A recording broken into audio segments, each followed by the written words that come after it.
Olá! Sabe aquele conselho de saúde que provavelmente todo mundo já ouviu na vida? Pois é, hoje a gente vai mergulhar fundo nele. E se essa recomendação que parece tão certa não for só imprecisa, mas até meio perigosa? Bom, bora investigar isso. Tá aí a regra. Simples, direta, quase uma lei da saúde, né? É o que dizem para quase tudo. Dor de cabeça? Bebe água. Quer emagrecer? Bebe água. Mas de onde será que isso realmente veio? E mais importante, será que essa história se sustenta quando a gente olha de perto? É isso mesmo. Seguir essa regra à risca sem pensar pode acabar trazendo alguns problemas de saúde bem sérios. Hoje, a gente vai desmontar esse mito pedacinho por pedacinho, usando a ciência para entender por que hidratação não é uma receita de bolo que serve para todo mundo. Então, olha só o nosso caminho de hoje. A gente começa falando do mito e do porquê a água é tão essencial. Depois, a gente vai explorar os perigos de exagerar na dose e responder à grande pergunta. Afinal, quanta água é o ideal? E para fechar, vamos ver como escutar o próprio corpo e quais são as regras para uma hidratação segura. Ok, mas antes de sair quebrando o mito, é super importante a gente entender por que a água é tão fundamental. Porque assim, não existe a menor dúvida de que ela é a base da nossa vida e da nossa saúde.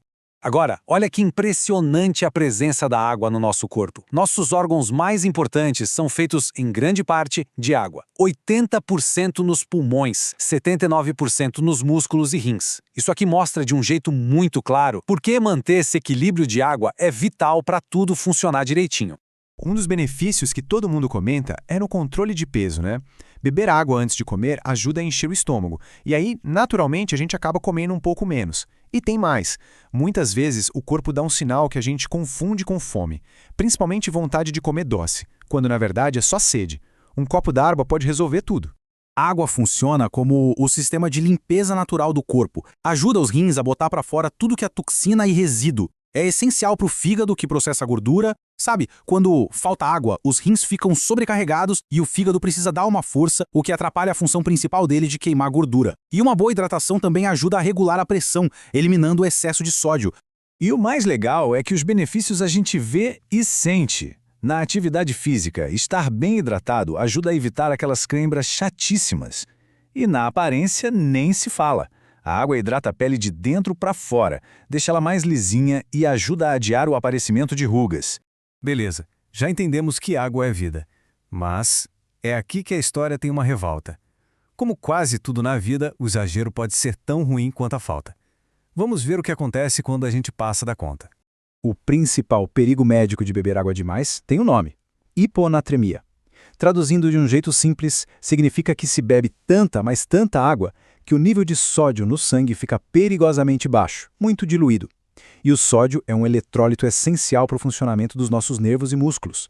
Os sintomas podem começar de um jeito que a gente nem desconfia. Uma dor de cabeça, um enjoo, mas conforme a coisa piora, os sintomas ficam muito graves, podendo levar a confusão mental, convulsões e até coma. Existem casos documentados de pessoas que morreram por beber água em excesso, muitas vezes por acreditar em mitos de limpeza do organismo. E não para por aí não. O excesso de água aumenta o volume de sangue, o que força o coração a trabalhar dobrado. Os rins, que são nossos filtros, ficam sobrecarregados e podem se desgastar. As células do cérebro incham, causando dores de cabeça crônicas. E o mais irônico, beber água demais pode até deixar o metabolismo mais lento, porque dilui os elementos que a gente precisa para produzir energia. Então, se a regra dos 2 litros é um mito e beber demais é perigoso, a gente chega na pergunta que não quer calar. Vamos descobrir a resposta? Essa é a grande questão. A verdade é que não existe um número mágico. A quantidade ideal de água muda muito de pessoa para pessoa, e até para a mesma pessoa de um dia para o outro. E esse quadro aqui ilustra isso perfeitamente. Pensa só, um atleta de 100 quilos treinando num dia super quente. Agora, compara com alguém de 50 quilos que trabalha num escritório com ar-condicionado. A necessidade de água deles é totalmente diferente. O clima, a atividade física, o peso, a alimentação, tudo isso muda a quantidade de água que o corpo realmente precisa. A boa notícia é que a gente não precisa de uma fórmula complicada ou de um aplicativo para saber quanta água beber. Nossos corpos já vêm com um sistema super preciso para nos avisar.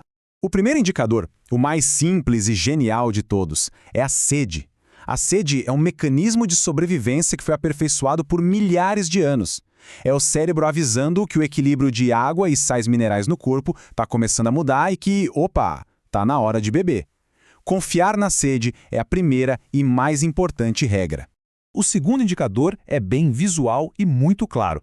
Uma olhadinha na cor da urina pode dizer tudo. Se estiver amarelo escuro, é um sinal claro de que precisa beber mais água. Se estiver num tom de amarelo bem clarinho, quase transparente, significa que o corpo está bem hidratado e não precisa forçar a barra bebendo mais. Juntando tudo isso que a gente viu, dá para criar umas diretrizes bem simples e práticas para se hidratar de um jeito seguro e eficiente, abandonando de vez essa regra sem sentido dos 2 litros. Então, o resumo da ópera é: primeiro, vá com calma. O corpo só consegue processar uma certa quantidade de água por hora. Beber muito rápido sobrecarrega os rins. Segundo, quem tem alguma condição de saúde, como problemas no coração ou nos rins, deve sempre seguir a orientação do seu médico. E terceiro, se for um dia de muito suor, em que se bebe muita água, é fundamental repor os eletrólitos. Uma pitadinha de sal já ajuda a manter o equilíbrio. Então, se tem uma coisa para guardar dessa nossa conversa, é isso aqui. Esquece a regra fixa e começa a ouvir os sinais do seu corpo. A sede e a cor da urina são guias muito mais confiáveis do que um número qualquer. Hidratação é algo pessoal. E para terminar, fica uma pergunta no ar. Essa regra dos 2 litros de água é só um dos vários dogmas de saúde que a gente aceita sem nem pensar? Que outras verdades absolutas será que estão por aí, só esperando para a gente dar uma boa questionada? Fica a reflexão. Valeu pela companhia e até a próxima!